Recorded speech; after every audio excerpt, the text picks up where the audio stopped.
Good morning, everyone. Today I'm going to tackle about constellations. Constellations came from the root word con and stella. Con meaning together and stella means stars. Constellations are a group of stars that appear to form a pattern in the sky. The International Astronomical Union or IUA recognized 88 constellations. The first thing you need to know is that constellations are not real.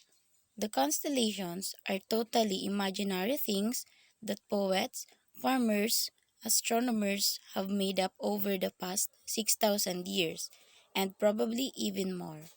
The real purpose for the constellations is to help us tell which stars are which, nothing more. On a really dark night, you can see about 1,000 to 1,500 stars. Trying to tell which is hard. The constellations help by breaking up the sky into more manageable bits. They are used as mnemonics or memory aids. The names of the constellations. First is the Ursa Major. It is the Big Bear. It is also the third largest constellation and contains the group of stars called the Big Dipper. Ursa Major is probably the most famous constellation with the exception of Orion, also known as the Great Bear. It has a companion called Ursa Minor or Little Bear. Everyone living in the northern hemisphere has probably spotted the easily recognized portion of this huge constellation.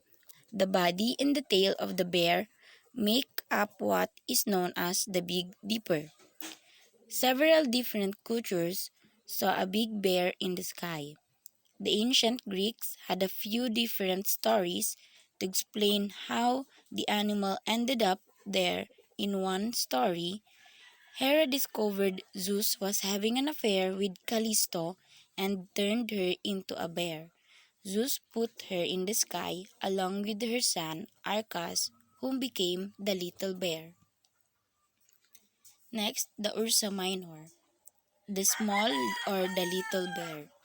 It contains Polaris, or North Star, and called as the Little Dipper. Ursa Minor, once you've located Polaris, you're ready to identify your first constellation. Polaris is the last star located in the handle of the asterism, the Little Dipper. The name of the constellation that contains the Little Dipper is Ursa Minor or Little Bear. Ursa Minor, also called the Little Dipper, is a circumpolar constellation. This means it never sets in the northern sky. The true figure represented by the stars is the little bear. There are several mythological stories behind these famous constellations.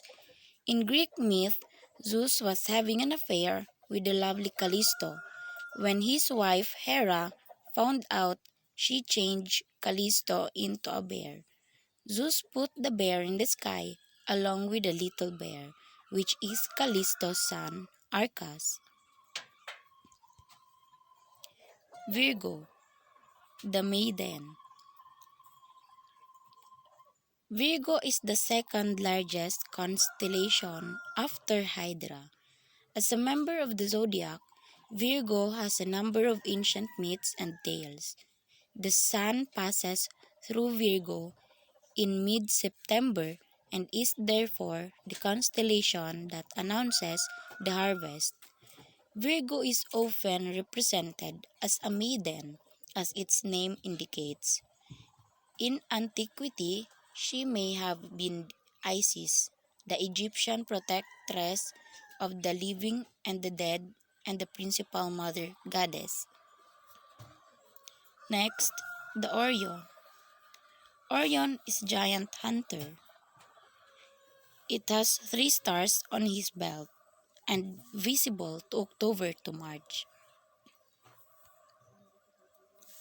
Orion is a prominent constellation located on the celestial equator and visible throughout the world. It is one of the most conspicuous and recognizable constellations in the night sky. It is named after Orion, a hunter in Greek mythology. Its brightest stars are blue, white Rigel and red Betelgeuse. The Taurus, or the bull.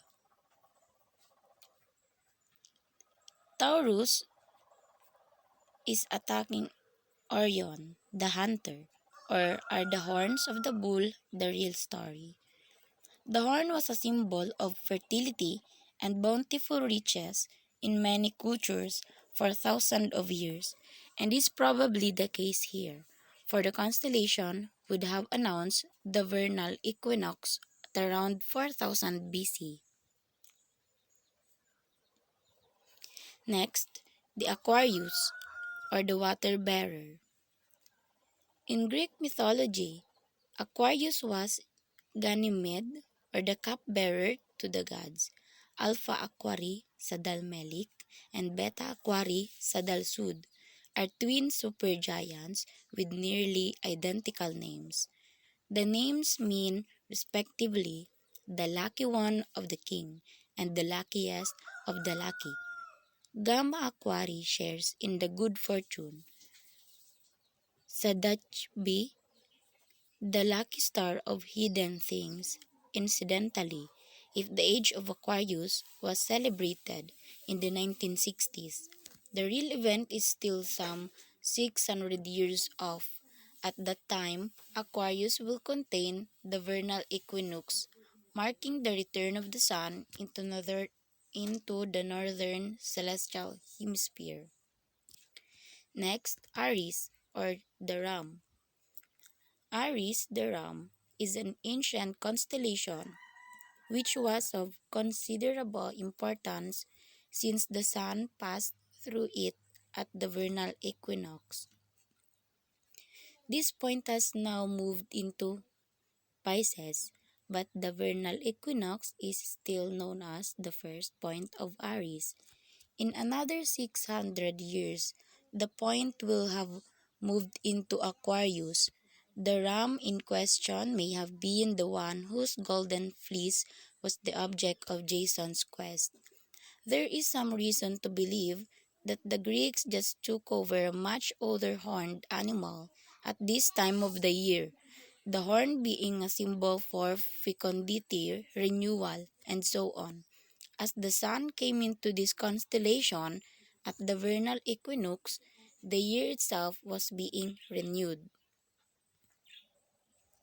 Next is the Pegasus, or the winged horse. Pegasus is a constellation in the northern sky, named after the winged horse Pegasus in Greek mythology. It was one of the 48 constellations listed by the 2nd century astronomer Ptolemy and is one of the 88 constellations recognized today. Next is Draco, or the dragon. Draco the dragon is only present in the northern hemisphere, so those living in the southern hemisphere will never see this long constellation. The easiest way to spot Draco is by finding his head. It consists of four stars in a troperoid burning brightly just north of Hercules. From there, the tail slithers through the sky, eventually ending between the Big and Little Dippers. It can be difficult to trace Draco in the night sky. From the head, follow the body north towards Cepheus. It suddenly shifts south and west, ending up between the two Dippers, and the end of the constellation is held by Tuban, which was the pole star over 4,000 years ago. Next, Cassiopeia. or the Queen of Ethiopia. Cassiopeia is a constellation in the northern sky named after the vain queen Cassiopeia, mother of Andromeda in Greek mythology, who boasted about her unrivaled beauty. Next, Canis Major, the Sirius, and predict the timing of the Nile's annual flooding. Canis Major contains Sirius, the brightest star in the night sky, known as the Dog Star. It is bright because of its proximity to the solar system.